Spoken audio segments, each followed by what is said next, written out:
L'uniforme à l'école a été porté au XIXe siècle. Après 1968, la règle change et les uniformes disparaissent des écoles, collèges et lycées. Aujourd'hui en France, seules quelques écoles privées et les lycées militaires imposent le port de l'uniforme à leurs élèves.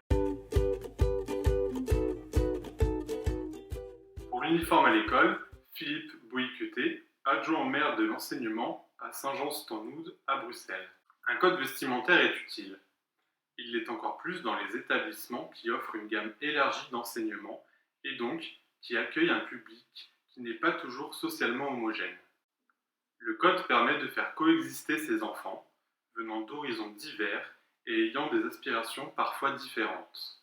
Il permet de gommer les différences de classe qui sont perceptibles même au sein d'un établissement à discrimination positive comme notre lycée.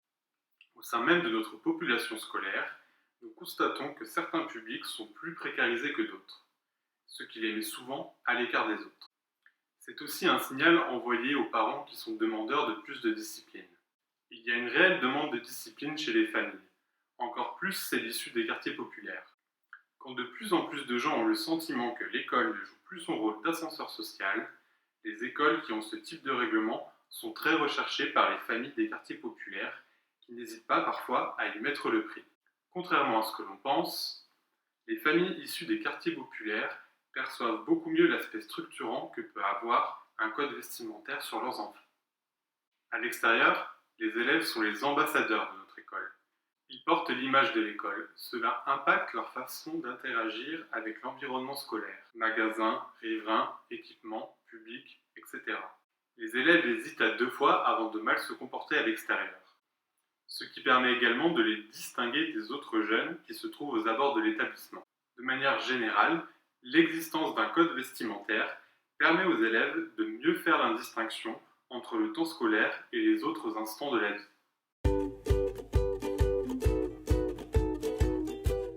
Maintenant, contre l'uniforme scolaire, Laurent Diver, directeur du collège P10 de Châtellerault en Belgique. Une classe sociale, ce sont surtout des codes, un langage, des comportements, des rituels, le plus souvent implicites. Le vêtement n'y joue qu'un rôle marginal, et sous l'uniforme, les différences sociales sont toujours bien là. Je crois que le débat est ailleurs et que l'uniforme est une mauvaise réponse à une vraie difficulté que traverse l'enseignement aujourd'hui. La nécessaire prise en compte d'une hétérogénéité grandissante du public. L'élève occidental du XXIe siècle renacle à être un anonyme dans une classe. Il veut être considéré dans sa singularité. S'ensuit un métier, celui d'enseignant, devenu autrement plus complexe tant il doit prendre en compte ses individualités et différencier les apprentissages avec, de surcroît, une compréhensible perte de son autorité. Ce sont maintenant 20 ou 30 individus qui s'expriment, contestent ou l'affrontent désormais, lui, qu'Internet vient de déposséder de son monopole du savoir. L'uniforme et son spectaculaire retour n'a donc d'autre but que de ramener de l'homogénéité, voire un peu d'ordre, de « je ne veux voir qu'une seule tête », avec sans doute un soupçon de nostalgie, de mon temps, ça filait droit, et l'influence lointaine de quelques séries US. On me dit par ailleurs que cela contribue à créer un esprit de corps, un sentiment d'appartenance, une fierté. Ce qui, dans le contexte actuel, ne me rassure guère. De l'esprit de corps au repli sur soi, entre gens qui se ressemblent, il n'y a qu'un pas.